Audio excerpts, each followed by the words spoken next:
This case is a great example of the High Court reversing a previous decision.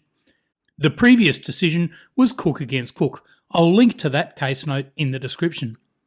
In that case, the court found that when someone got in the car with an inexperienced, unlicensed driver, the standard of care which the driver owed to that person was much less than the standard for an ordinarily competent driver. That decision was based on a negligence concept called proximity, which looked closely at the characteristics of the relationship between plaintiff and defendant. Proximity fell out of favour and was no longer accepted by the court in 2008 when this case was decided. Instead, the court said that there was one objective standard duty of care owed by drivers to passengers. That standard of care is the standard of an ordinary, reasonable driver. That remains the standard even if this particular driver is a brand new learner.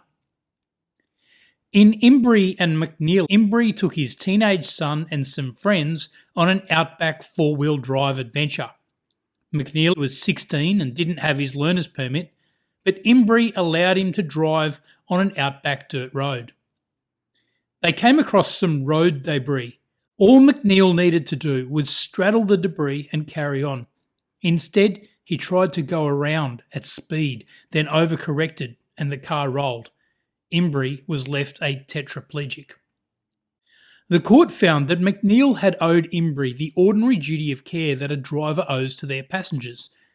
This is the opposite of the finding in Cook and Cook. But then they said that Imbrie was guilty of contributory negligence, that is, his own conduct had contributed to the harm. The majority judges noted the failure, having observed the debris on the road, to instruct the first respondent to straddle it, when coupled with a failure to offer the basic advice to a learner driver to make no sudden change of directional speed on a dirt road, an apportionment of 30% contributory negligence to the appellant was not unjust. From this case, we learn that where there is an objective standard of care, courts should be reluctant to modify that standard due to the particular relationships in the individual case.